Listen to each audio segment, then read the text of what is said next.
Shalom, shalom, chers frères et sœurs à travers le monde, soyez bénis. Que la grâce et la paix du Seigneur soient avec chacun d'entre vous. Je bénis le Seigneur encore pour ce moment, cette opportunité qu'il m'accorde encore de nouveau pour que je sois encore avec vous. C'est un privilège pour moi, c'est un honneur également pour moi.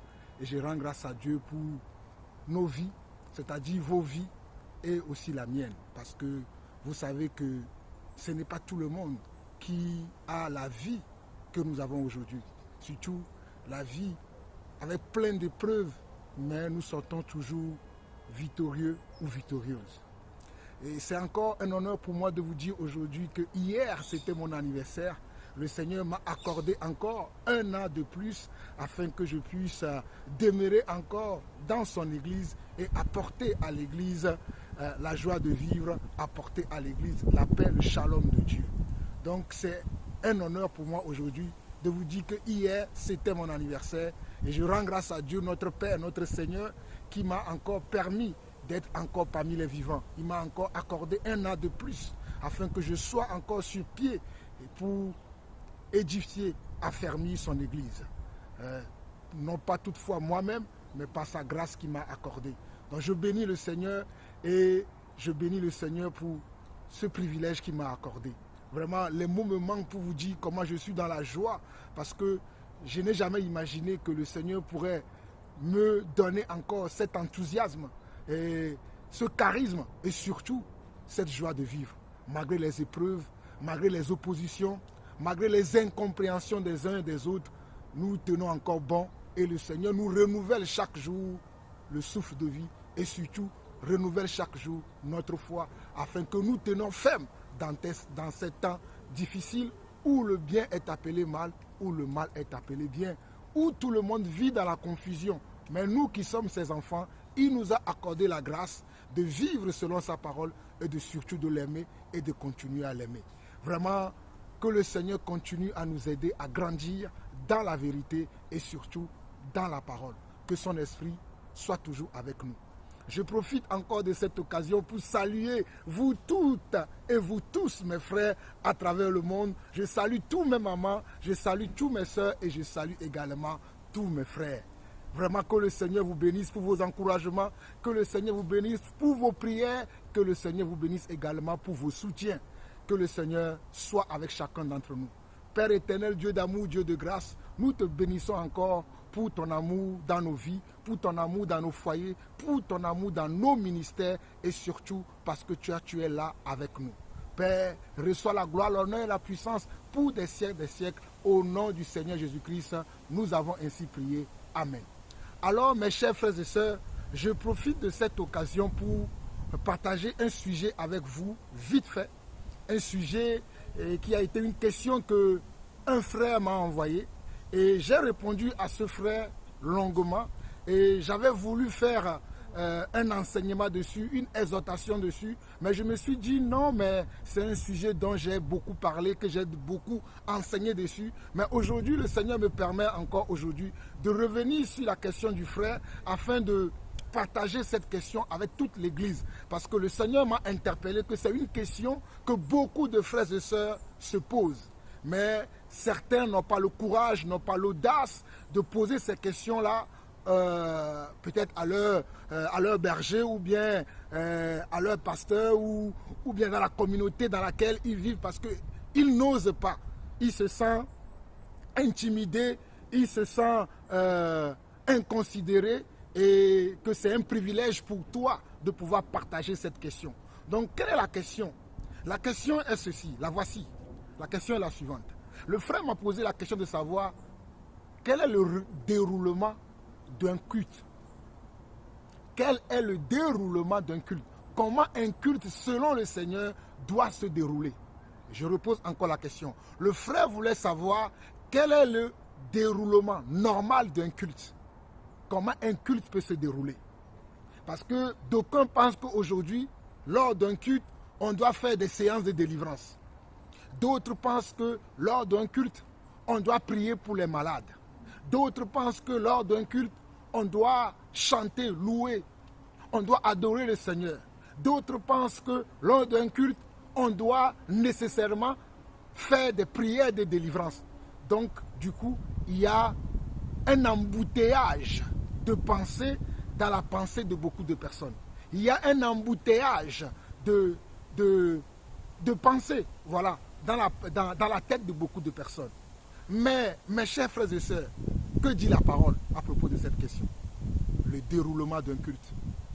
Que dit la parole à propos de cette question? Le déroulement d'un culte. Alors c'est ce que nous allons voir tout de suite et nous allons, comme vous le savez bien, nous parlons toujours avec la parole, la Bible. Nous parlons toujours avec la Bible, la Sainte Bible.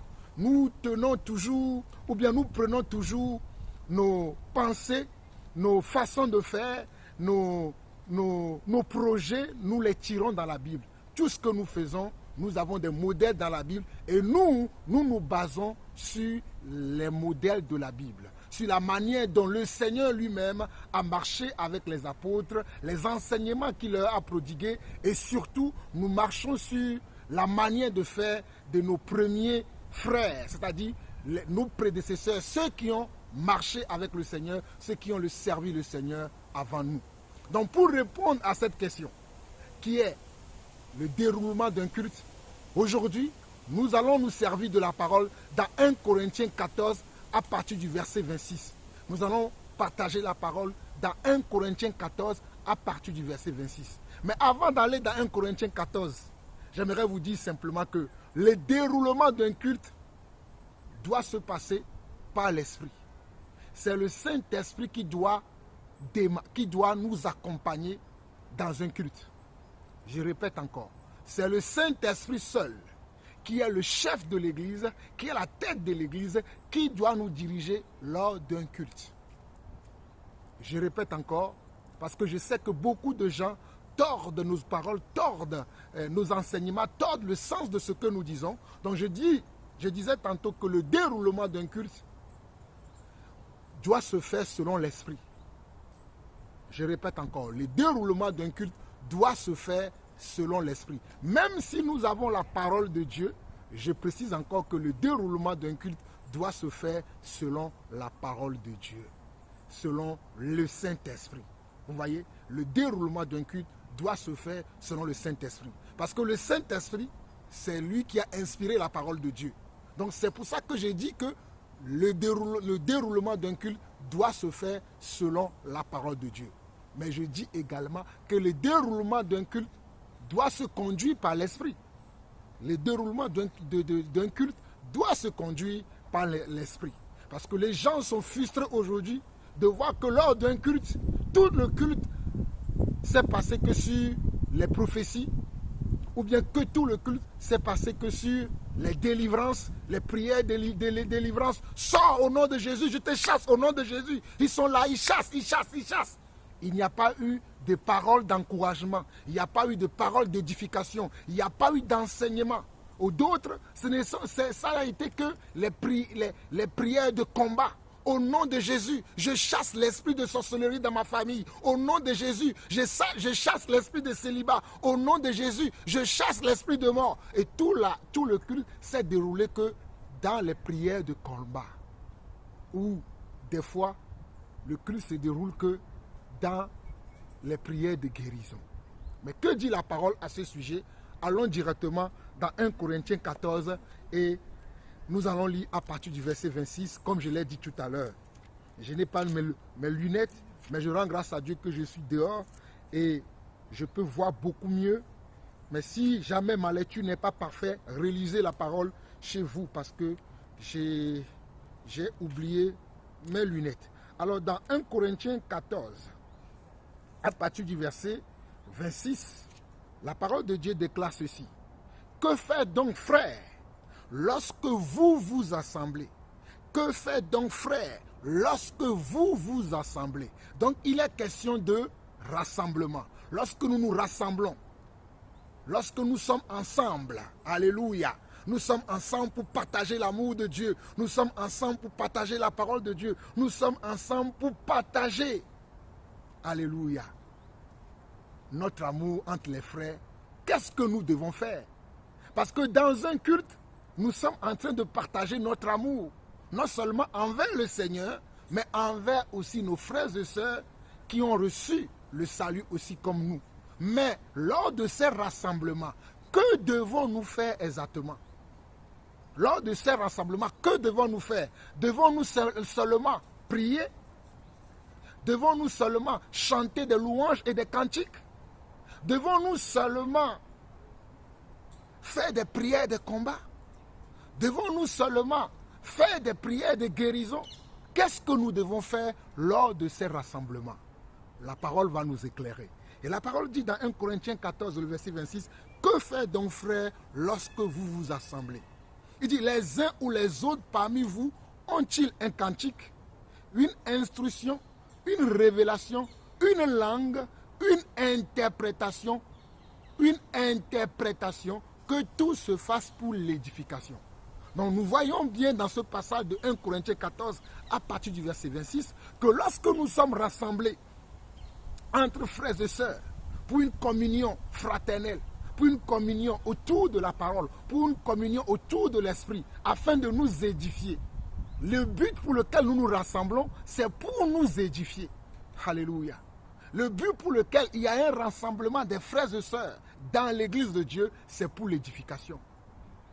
Croyez-moi, le but pour lequel nous nous rassemblons, c'est pour que nous soyons édifiés, que nous soyons comment construits dans la parole, dans l'Esprit de Dieu, que nous soyons comment attachés à la source qui est l'Esprit de Dieu. C'est l'Esprit de Dieu qui nous édifie. Donc on nous dit qu'est-ce que nous devons faire. La parole nous éclaire ce que nous devons faire ici. Il dit, que faire donc frères lorsque vous vous assemblez? Les uns ou les autres parmi vous ont-ils un cantique, une instruction, une révélation, une langue, une interprétation, que tout se fasse pour l'édification. Donc nous voyons ici quatre choses qui ont été citées. 4 choses.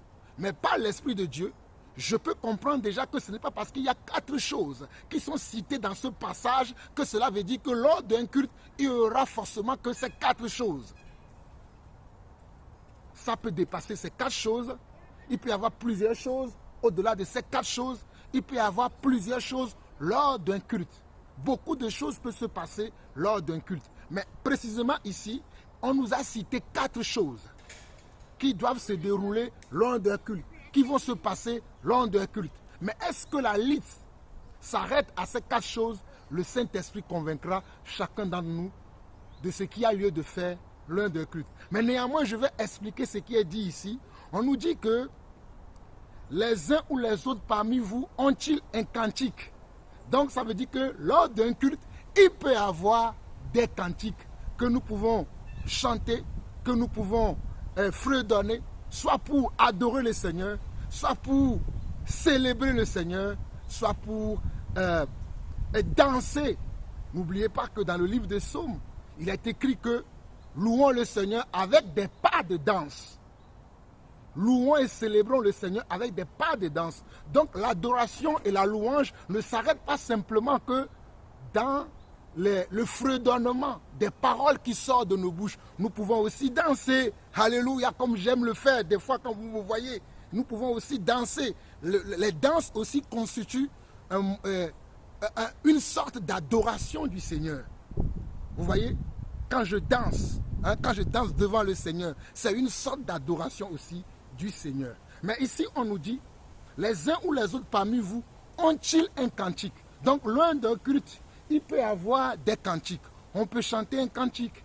Le cantique veut dire on veut adorer le Seigneur, on veut le célébrer. Mais il continue encore. Une instruction. Donc, lors d'un culte, on peut recevoir une instruction.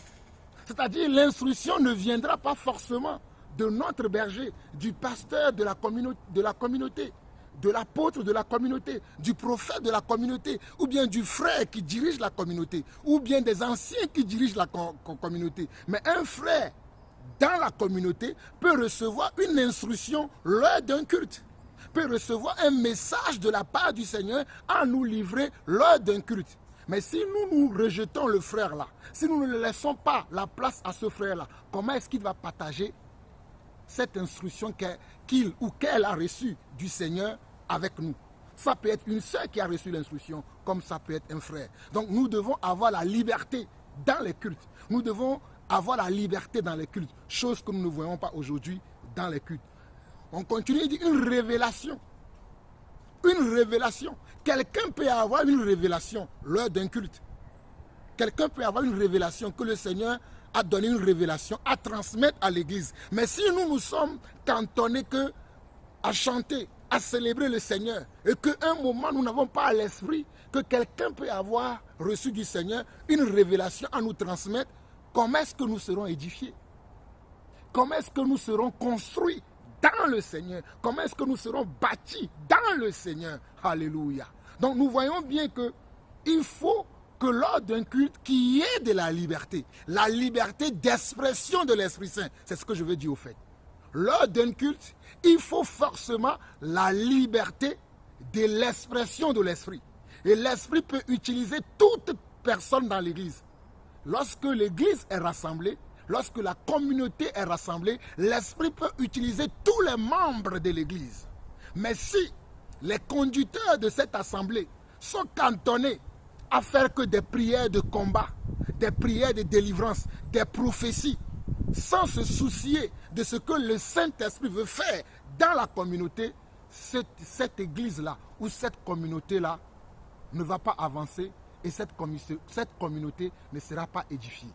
Croyez-moi, cette communauté aura beaucoup de lacunes parce qu'il ne se conduit pas selon l'Esprit du Seigneur. Alléluia. Parce que si nous continuons, il dit, une langue, une interprétation, lors d'un culte, quelqu'un peut recevoir du Seigneur un message en langue.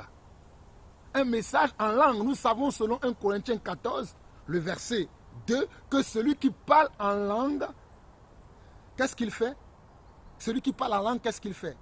Il parle à Dieu. Et c'est en esprit qu'il dit des mystères. La personne peut recevoir une parole de la part du Seigneur. Il va le dire en langue. Et quelqu'un d'autre dans l'assemblée va recevoir aussi l'interprétation. Et celui qui a reçu l'interprétation va interpréter ce que le frère ou la sœur aura reçu en langue.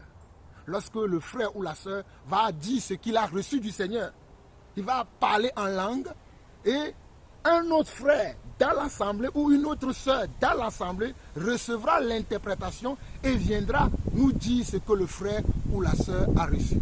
C'est très important que nous puissions comprendre ces choses qui sont spirituelles, mais que nous devons garder à l'esprit que lors d'un culte, il doit avoir la liberté d'expression de l'esprit. Nous ne devons pas nous diriger l'esprit, mais c'est l'esprit qui doit nous diriger. Alléluia. C'est comme cela que cela doit se passer. Dans nos réunions chrétiennes, dans nos rassemblements chrétiens, c'est le Saint-Esprit qui doit nous conduire et nous diriger l'esprit. Mais la plupart des choses que je vois, ou les expériences que moi j'ai eues, c'est nous qui voulons diriger l'esprit au lieu que nous laissons l'esprit nous diriger. Voilà pourquoi il y a des sous-entendus, il y a des malentendus et qu'il y a des personnes qui ne grandissent pas dans la communauté dans laquelle ils sont. Et beaucoup sont frustrés parce qu'ils ne comprennent pas ce qui se passe. Parce que la vraie liberté de l'esprit n'existe pas dans la communauté dans laquelle ils ou elles évoluent. Voilà pourquoi beaucoup sont frustrés. Beaucoup ne comprennent pas ce qui se passe. Et toi-même, le berger de cette communauté, toi-même, peut-être l'ancien qui dirige cette communauté, le responsable de cette communauté, tu seras essoufflé à un moment donné. Tu seras essoufflé parce que tu ne laisses pas l'esprit mouvoir dans la communauté dans laquelle tu es. Tu as oublié que tu as été établi par l'esprit. Parce que dans Actes 20, à partir du verset 17, Paul dit que c'est le Saint-Esprit qui nous a établis évêques. Nous ne sommes pas établis évêques nous-mêmes, c'est-à-dire nous ne sommes pas établis anciens, responsables de l'Église nous-mêmes, mais c'est le Saint-Esprit qui nous a établis évêques. Alors si le Saint-Esprit nous a établis évêques, c'est le Saint-Esprit qui doit nous conduire dans notre communauté. Alléluia. Parce que c'est lui qui nous a établis évêques. C'est lui le directeur de l'Assemblée. C'est lui le PDG, c'est lui le fondateur de l'Assemblée. Donc c'est lui qui doit tout diriger. Le Saint-Esprit est le fondateur de l'Église. Mais aujourd'hui, nous avons chassé le Saint-Esprit de nos communautés et c'est nous qui dirigeons nos communautés. Voilà pourquoi dans nos communautés, il y a beaucoup de choses qui ne vont pas. Il y a de la jalousie, il y a de l'envie, il y a du mépris, il y a de la non-soumission. Il y a beaucoup de problèmes dans nos communautés aujourd'hui parce que nous avons chassé le Saint-Esprit hors de l'Église. Mais regardez bien, le passage dit 1 Corinthiens 14, le verset 26 dit, que faire donc, frères, lorsque vous vous assemblez? Les uns ou les autres parmi vous ont-ils un cantique, une instruction, une révélation, une langue, une interprétation? Que tout se fasse pour l'édification. Tout doit se faire pour l'édification. C'est-à-dire, même si nous chantons, nous adorons le Seigneur, cela doit se faire dans le but d'édifier des frères et des sœurs. Si j'ai à cœur à chanter un cantique, une adoration, une louange pour le Seigneur, le but de cette louange, le but de cette adoration, le but de ce cantique que je veux fredonner doit être pour l'édification de mes frères et sœurs. Non pas pour montrer mes talents vocalistiques, que moi je sais chanter en voix aiguë ou bien en voix grave, que je peux chanter mieux que tel ou un tel. Cela ne doit pas être notre objectif. Notre objectif doit être d'édifier un frère, d'édifier une sœur. Cela est très important. C'est ça qui doit nous motiver pour faire ce genre d'adoration, de célébration du Seigneur. Et si je continue, il dit une instruction, une révélation, une langue, une interprétation. Donc même si j'ai une révélation, la révélation doit avoir pour but d'édifier mes frères et sœurs. Si j'ai une langue, la langue doit avoir pour but d'édifier mes frères et sœurs. Si je dois interpréter quelque chose, l'interprétation doit édifier mes frères et sœurs. Croyez-moi, le frère qui m'a posé la question, le frère était beaucoup frustré par rapport à ce qu'il voyait tous les jours dans sa communauté.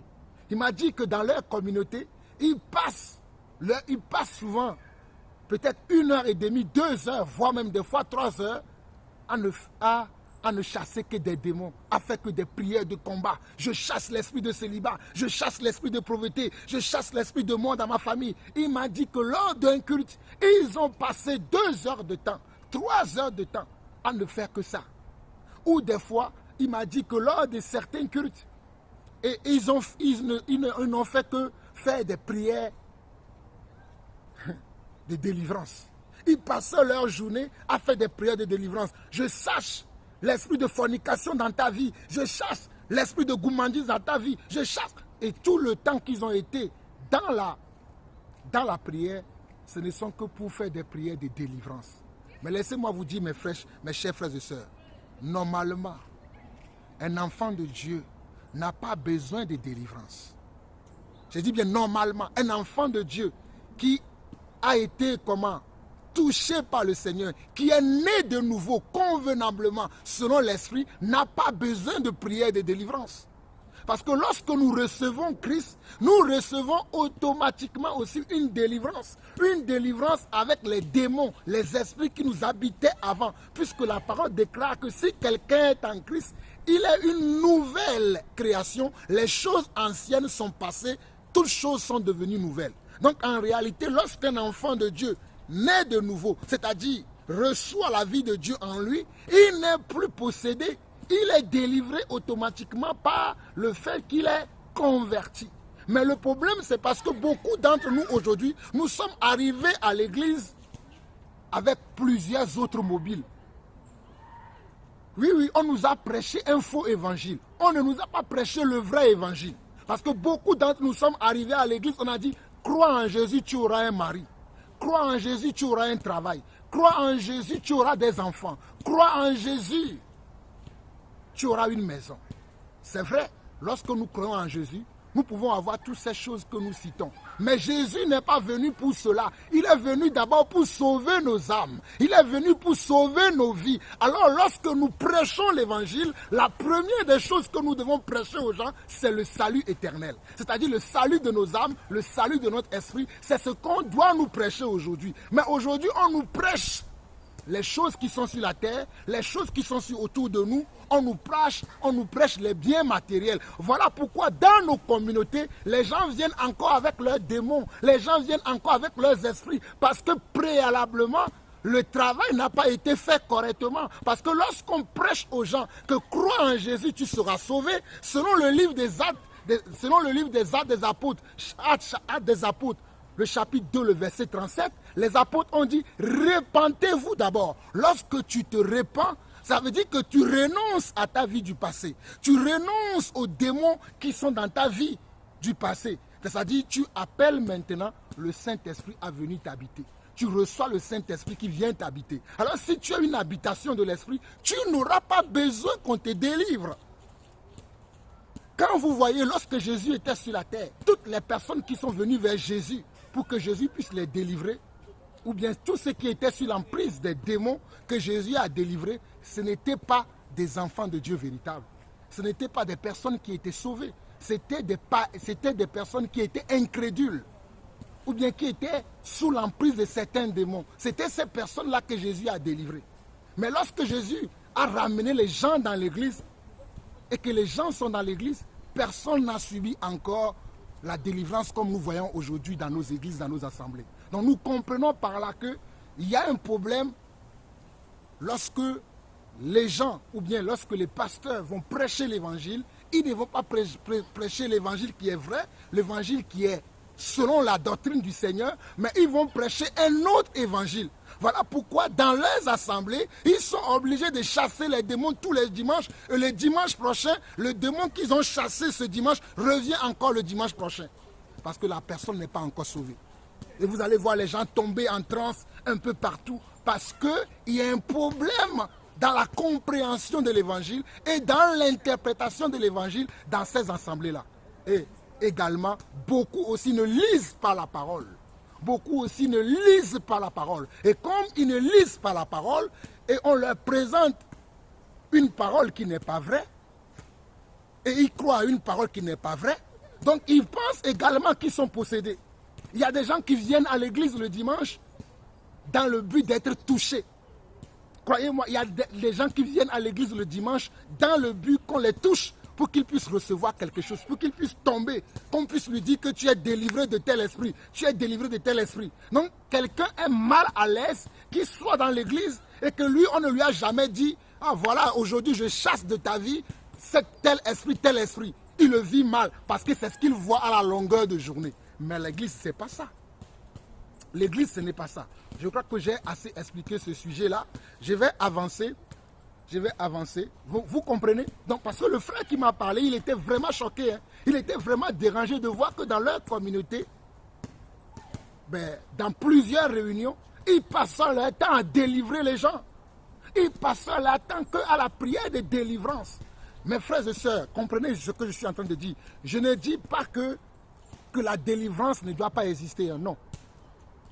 Il peut arriver qu'un enfant de Dieu qui est récalcitrant, un enfant de Dieu qui est récalcitrant par rapport à la pratique du péché, puisse être habité par un démon. La Bible le dit. Hein. Allez lire le livre de Matthieu, je crois chapitre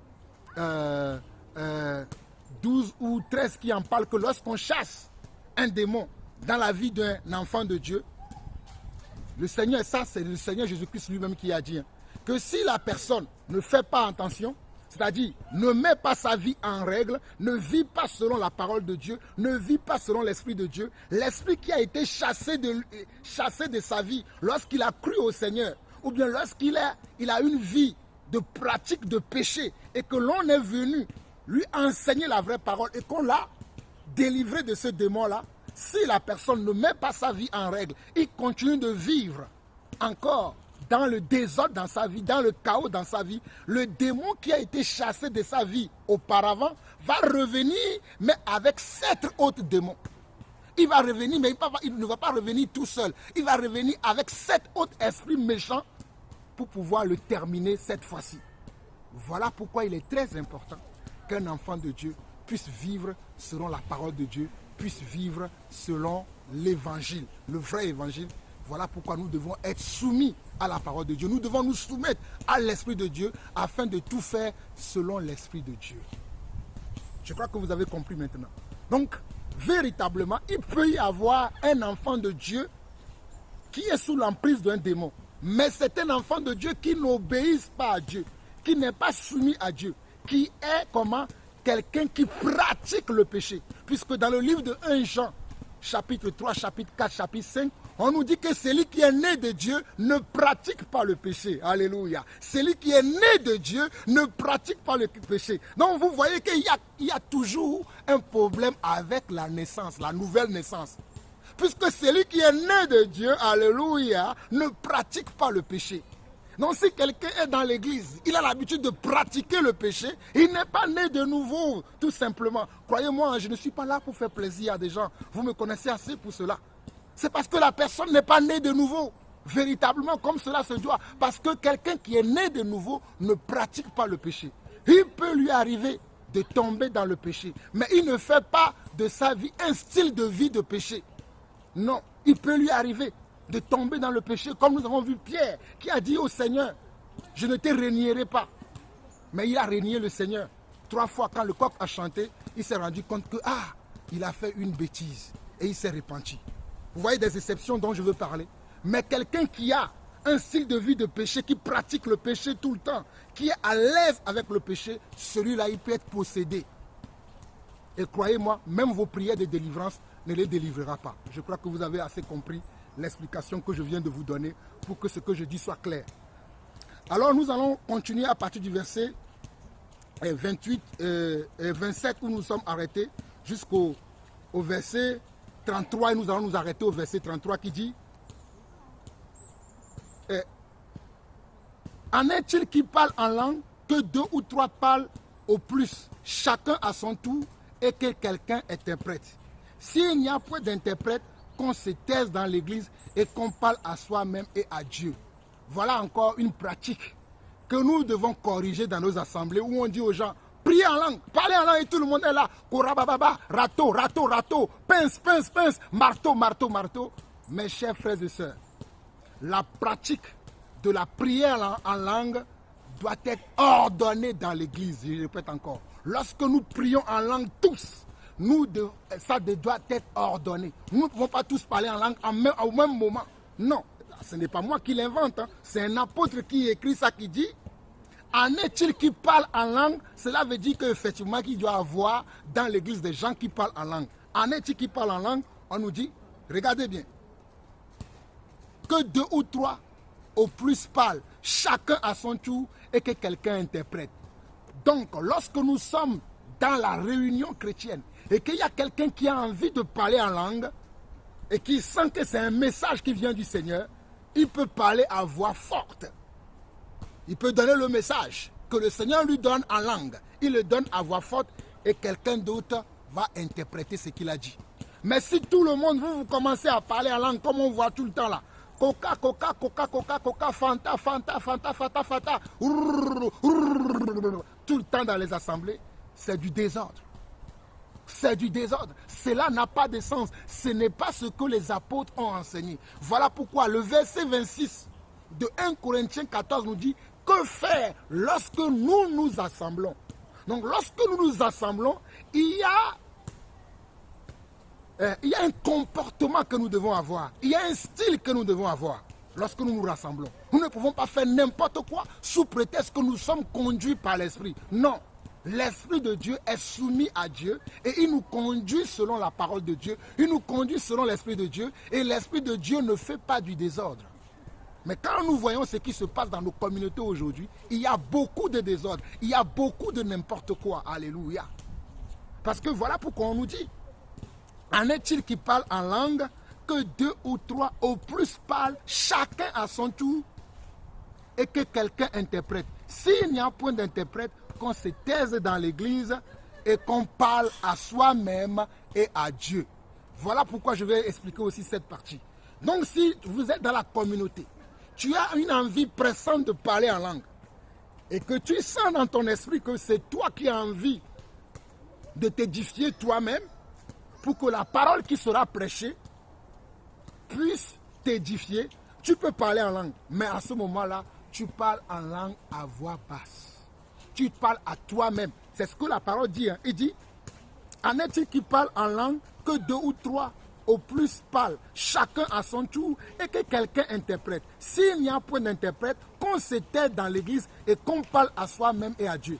Donc s'il n'y a pas de... Si tu sens que le message que tu veux donner n'est pas un message qui vient du Seigneur, tu n'as pas le droit de commencer à réciter Fanta, Fanta, Coca, Coca. Non. Mais lorsque tu sens que le message que tu reçois, l'inspiration que tu sens dans ton esprit est une inspiration qui vient du Seigneur, alors tu dois parler à voix bas, à voix haute. Je dis bien à voix haute très fort pour que quelqu'un qui a l'esprit d'interprétation, qui a reçu le don d'interprétation, puisse interpréter ce que tu as dit selon l'esprit. Ça peut arriver que toi-même qui parles en langue, tu as aussi le don d'interprétation des langues et que tu interprètes ce que tu as dit en langue pour que l'église soit édifiée. Ce que je suis en train de dire, je l'ai expérimenté moi-même. Ou lors d'une réunion, on va dire, dans notre communauté, j'ai parlé en langue et j'ai interprété. Ça m'arrive souvent, fréquemment, ce genre de choses. Moi, je suis habitué à cela. Mais lorsque je suis dans la communauté et que je sens que je dois prier en langue, je dois prier en langue. Je dis bien, lorsque je suis dans la communauté, pas quand je suis seul. Quand je suis seul, quand je parle en langue, je parle fort parce que je suis seul. Je suis seul. Pourquoi je vais parler à voix basse? Mais lorsque je suis dans la communauté, avec les frères, et que j'ai envie de parler en langue pour m'édifier, je parle à voix basse. Je prie en langue ou je parle en langue, mais je parle à voix basse. Vous allez voir mes lèvres se remuer, mais vous n'allez pas entendre des paroles. Parce que je suis en train de parler à Dieu. Parce qu'il est écrit dans le verset 27 que en est-il qui parle en langue, que 2 ou 3 au plus parlent chacun à son tour et que quelqu'un interprète. S'il n'y a point d'interprète, qu'on se taise dans l'église et qu'on parle à soi-même et à Dieu. Comment on peut parler à soi-même? C'est lorsqu'on parle à voix basse. C'est là, parler à soi-même. Lorsque tu es là, tu parles.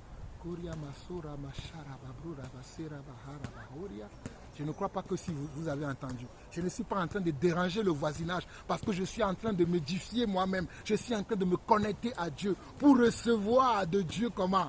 Oh, une inspiration divine pour recevoir de Dieu comment? Un cœur comment bien préparé pour recevoir une sémence de l'enseignement qui va être fait par notre conducteur. Pas un frère qui veut nous exhorter, pas une sœur qui veut nous exhorter, ou peut-être pas une sœur qui veut apporter une prophétie, ou peut-être pas un frère qui veut apporter une prophétie. Je suis en train de me préparer en avance pour recevoir cette semence-là qui va être faite. Voilà pourquoi je vais être comment?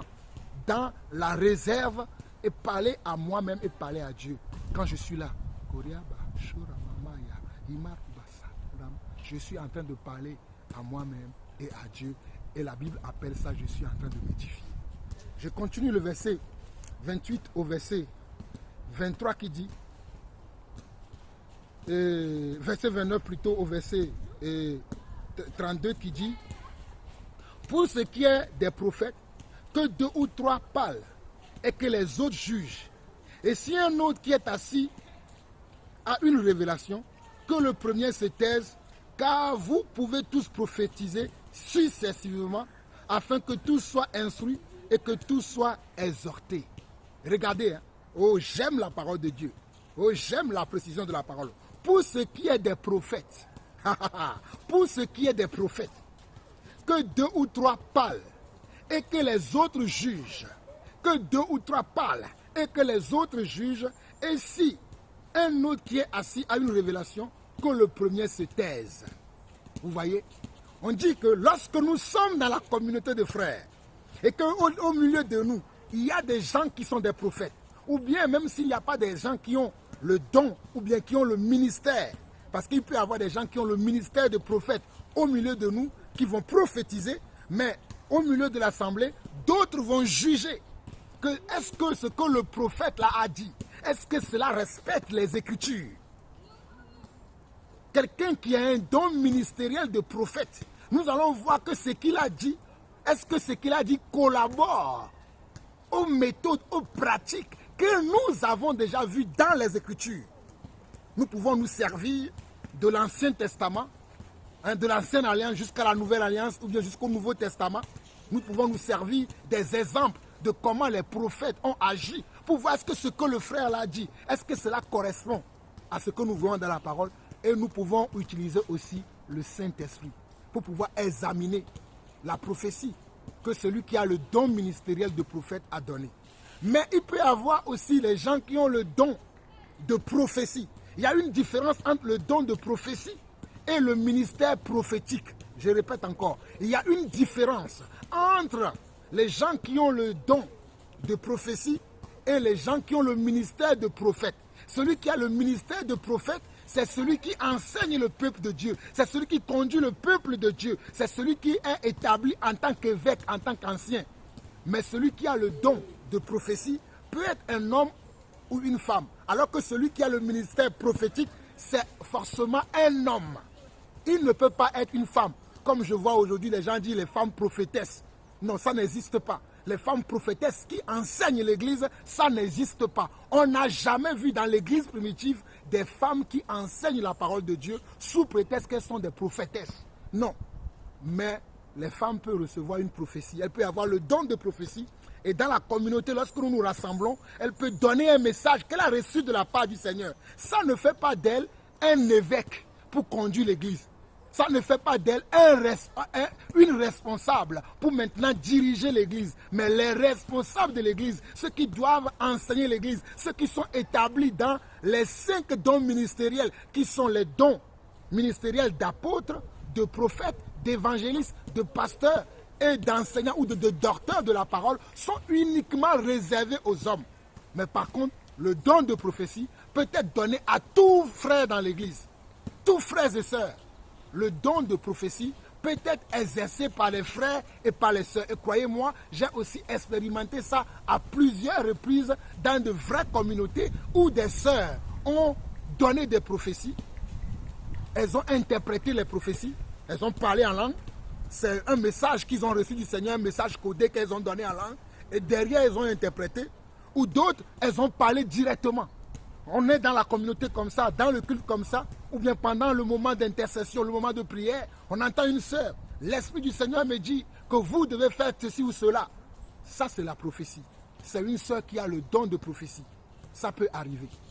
Vous voyez? Mais on nous dit que lorsque cela se passe, nous ne devons pas juste dire, ah, c'est une prophétie, on dit Amen. On doit juger la prophétie. On doit examiner la prophétie. Ce n'est pas parce qu'une sœur ou un frère a donné un message que nous devons dire Amen, bravo, gloire à Dieu, Dieu t'a utilisé, Amen. Maintenant, les autres qui sont assis dans l'assistance doivent examiner ce qui a été dit. Doivent examiner ce qui a été dit pour voir si cela est un message véritablement qui vient de Dieu. Ah oui, on doit examiner. On a dit examiner toutes choses. Même dans 1 Thessaloniciens 5, à partir du verset 19, on nous dit de ne pas éteindre l'esprit, mais que nous devons examiner toutes choses. Voilà pourquoi on nous dit ici, au verset 29, mais ici, il est vraiment question des prophètes. Pas les gens qui exercent la prophétie. Ici, là, on parle de ceux qui ont les dons ministériels de prophètes. Parce qu'on a dit, pour ce qui est des... Ah, je vais relire bien. Pour ce qui est des prophètes, que 2 ou 3 parlent. Pour ce qui est des prophètes. Donc ici, il est question de ministère prophétique, de ministère des prophètes. Mais le problème aujourd'hui, nous voyons des prophètes venir dans les églises, dans les communautés aujourd'hui et commencer à dire, oh, l'Esprit de Dieu me dit aujourd'hui, il y a 20 personnes ici dans l'assistance. La semaine prochaine, vous allez voyager. Le visa que vous attendez là, vous allez l'obtenir. Le Seigneur me dit, c'est toi, lève-toi, lève-toi, lève-toi. Et les gens se lèvent sans juger si ce message-là vient de Dieu.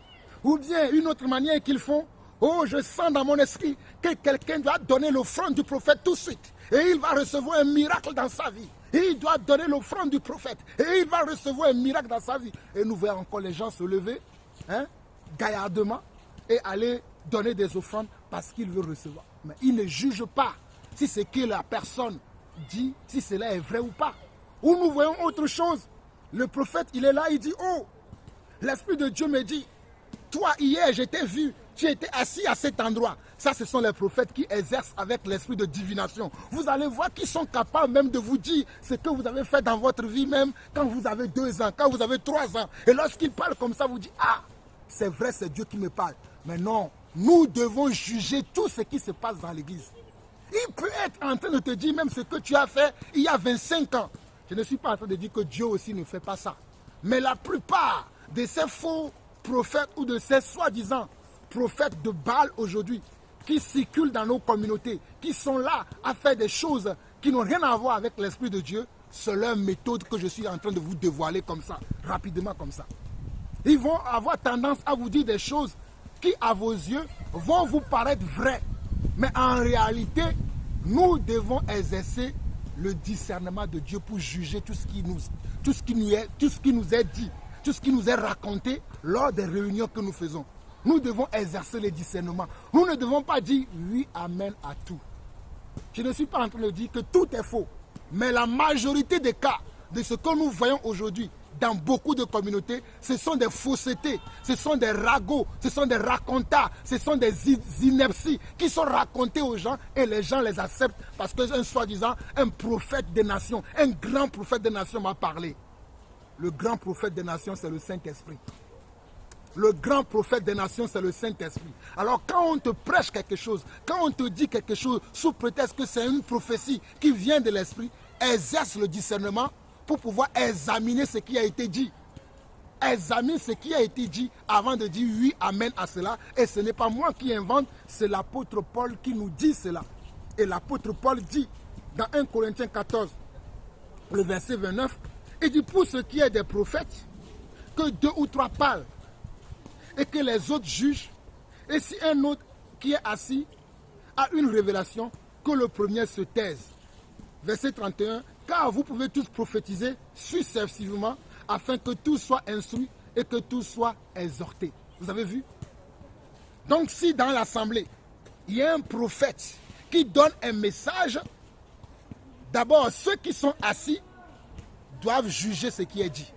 Ceux qui sont assis dans la peau, on va dire, ou bien dans la peau de ministres de Dieu, d'évêques de Dieu, de responsables d'église aussi, et que ce soit même les frères et sœurs, ils doivent examiner si ce qui a été dit vient réellement de Dieu, avant de dire Amen.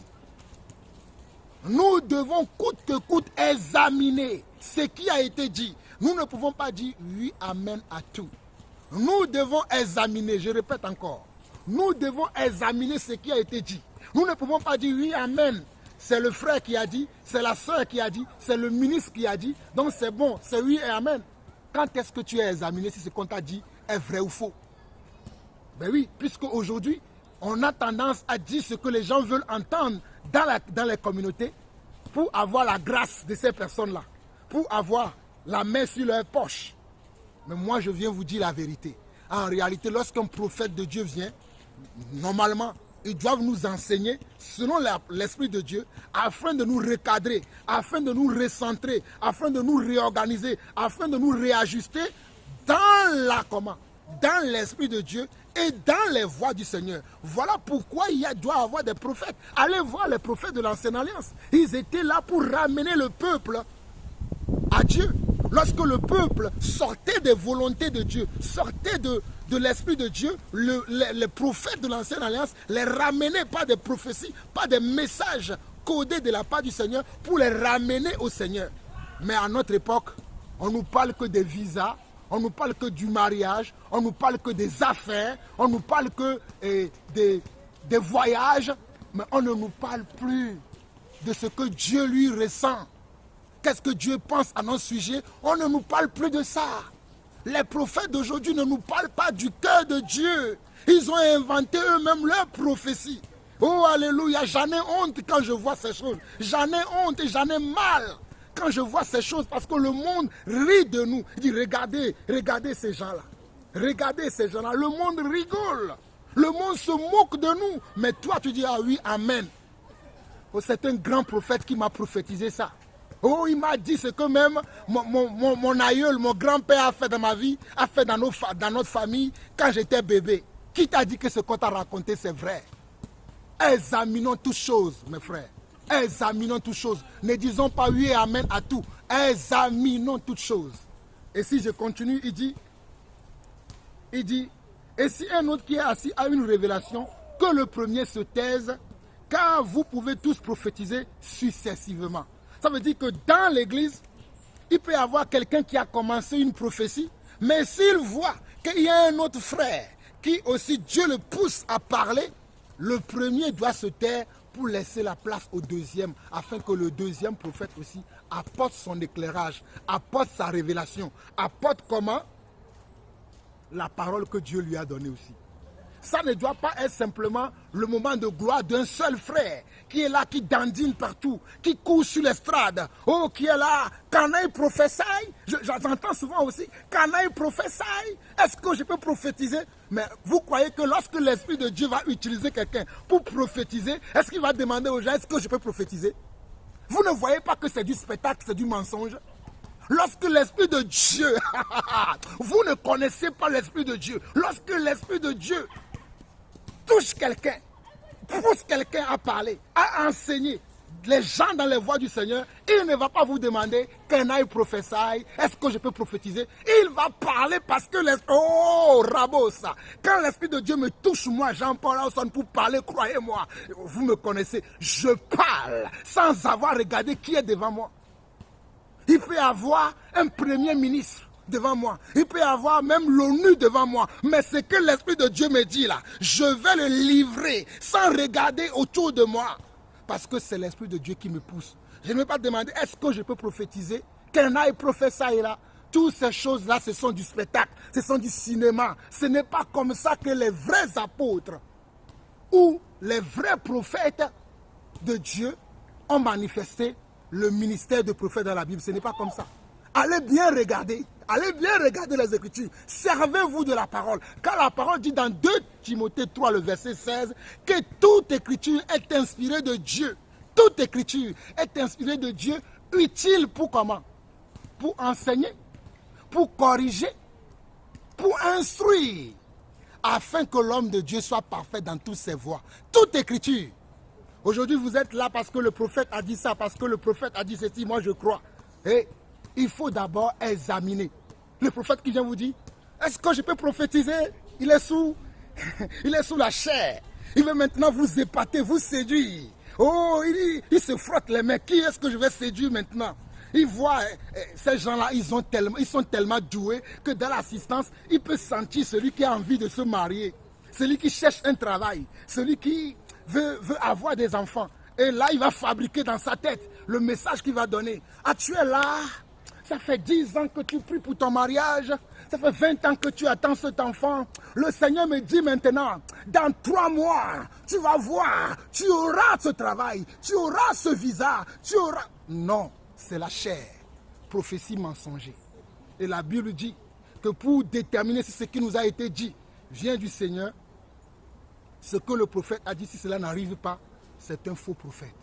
C'est aussi simple que ça. Ce que le prophète m'a dit, si cela n'arrive pas, c'est un faux prophète. Ou bien quelqu'un va dire, je vais enseigner. L'Esprit de Dieu me dit, je vais dire des choses qui vont se passer. Vous saurez que je suis vraiment un serviteur de Dieu. Il va dire des choses, vous ne verrez rien. J'ai tellement expérimenté ça dans l'église. Il y a un grand faux pasteur, menteur qui vit au Nigeria. Il est connu. Il s'appelle Ayo Orizajefor. Tapez ça sur internet, vous allez voir qui c'est. Il s'appelle Ayo Orizajefor. C'est un homme qui ment beaucoup, que j'ai vu à plusieurs reprises. Oh, can I prophesy? God say. Et puis il commence à raconter des choses. À plusieurs fois dans la communauté dans laquelle j'étais, dans laquelle on l'invitait chaque année qu'il venait, toutes les paroles qu'il a données, aucune de ces paroles n'ont été accomplies. Jusqu'au jour où je vous parle là, les paroles ne sont jamais accomplies. C'est là où j'ai compris que beaucoup nous utilisent. Ils voient dans l'assistance les gens. Ces gens sont tellement doués. Et pour terminer, le verset 32 dit, les esprits des prophètes sont soumis aux prophètes, car Dieu n'est pas un Dieu de désordre, mais de paix. Vous voyez? Les esprits des prophètes sont soumis aux prophètes, car Dieu n'est pas un Dieu de désordre, mais un Dieu de paix. Dieu n'est pas un Dieu de désordre, mais un Dieu de paix. Voilà pourquoi lorsque tu vas recevoir une prophétie, une parole, une révélation qui vient vraiment de Dieu, tu ne vivras pas dans la confusion. Mais si tu as reçu une parole qui pour toi vient de Dieu et que tu es dans la confusion, tu ne comprends rien de ce qui a été dit, tu n'adhères pas à ce qui a été dit, tu n'as pas la paix dans ton cœur, sache que vous êtes dans l'esprit de désordre là. Dieu n'est pas là et que tu es sous le manteau d'un faux prophète. d'un prophète charnel. D'ailleurs, d'un prophète qui n'est pas un prophète de Dieu, mais un faux prophète. Parce que les vrais prophètes de Dieu veulent amener les gens à s'édifier, à se soumettre à Dieu, à se soumettre à la parole de Dieu. Voilà ce que les vrais prophètes font. Voilà ce que les serviteurs de Dieu authentiques font. Dans ce passage-là, il est clair qu'on nous dit, pour ce qui est des prophètes, que 2 ou 3 parlent et que les autres jugent, et si un autre est assis à une révélation, que le premier se taise, car vous pouvez tous prophétiser successivement, afin que tout soit instruit et que tout soit exhorté. La parole, elle est claire. Quand les prophètes parlent, nous devons juger. Je répète encore, quand les prophètes parlent dans notre communauté, nous devons juger. Et faites attention à vos communautés dans lesquelles les serviteurs de Dieu viennent. Tout le culte se déroule sous la prière de délivrance. Tout le culte se déroule sur la prophétie. Tout le culte se déroule que sur les délivrances à tout vent. Faites attention à ce genre de choses. Maintenant, ce que j'ai dit, je l'ai dit selon les Saintes Écritures. Mais j'ai bien dit avant de commencer que le culte doit se dérouler selon comment? Selon le Saint-Esprit.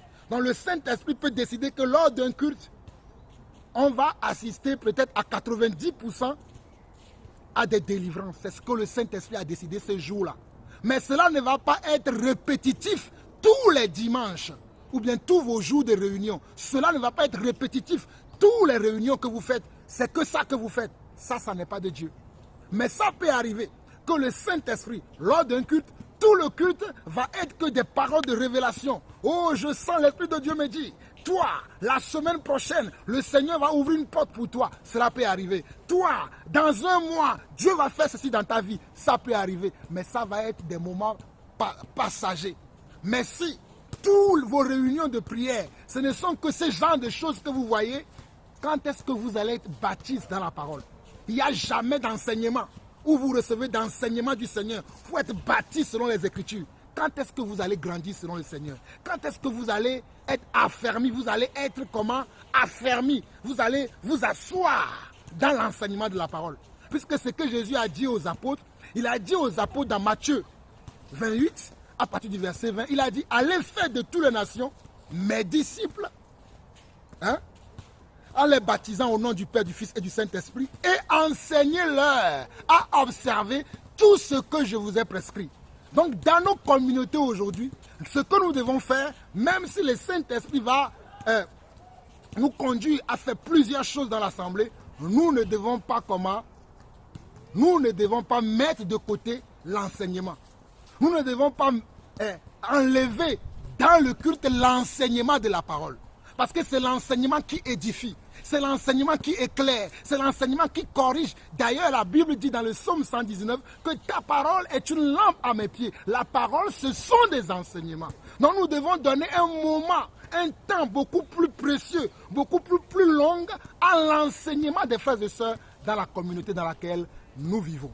C'est ça la vérité. Mes chers frères et sœurs, j'ai été long pour pouvoir examiner cette question. Je te salue mon frère qui m'a envoyé cette question. Je crois que je l'ai abordée dans tous ces termes. S'il y a quelque chose que je n'ai pas apporté, je crois que le Saint-Esprit qui m'a inspiré de venir vous apporter cet éclairage, lui-même, il vous donnera ce que moi je n'ai pas pu donner parce que je ne suis pas le Saint-Esprit. Je fais confiance à l'Esprit seulement. Mes chers frères et sœurs, vous voyez, je suis dehors aujourd'hui. Il fait un temps un peu pluvieux, mais je me suis dit que, comme je vous l'ai dit, que j'ai préparé beaucoup de matériel pour pouvoir vous enseigner de plusieurs manières maintenant, dans plusieurs cadres maintenant. J'ai commencé aujourd'hui, je suis dans un parc. Voici un jeu d'enfants derrière moi. Vous attendez du bruit partout parce qu'il y a des jeunes qui jouent du basket aussi un peu partout dans le parc. Il y a des gens qui passent. C'était un moment que j'ai voulu partager avec vous, en dehors souvent du cadre dans lequel vous me voyez souvent. C'était votre frère, l'apôtre Jean-Paul Lawson. Éternel notre Dieu, nous te bénissons, nous te rendons toute la gloire. Merci encore pour ce moment que tu nous as octroyé afin que nous puissions aborder le déroulement du culte lors d'une réunion, lors d'un rassemblement de frères. Papa, Nous te sommes reconnaissants, nous t'en sommes reconnaissants pour tout ce que tu fais dans notre vie. Nous te remettons encore le reste, Seigneur Dieu, de nos vies sur cette terre. Nous te laissons nous diriger, faire de nos vies ce que toi tu veux faire, Papa. Nous refusons d'être soumis à d'autres esprits qui ne sont pas soumis à l'Esprit du Seigneur, mais nous voulons nous soumettre à l'Esprit de Dieu, nous voulons nous soumettre au Saint-Esprit. Que ta volonté se fasse dans nos vies, que ta volonté se fasse dans nos réunions, que ta volonté se fasse dans nos communautés, et Seigneur Dieu, que tous nos frères et sœurs à travers le monde soient édifiés. Reçois la gloire, l'honneur et la puissance pour des siècles des siècles. Au nom du Seigneur Jésus, nous avons ainsi prié. Amen. Shalom, shalom, shalom.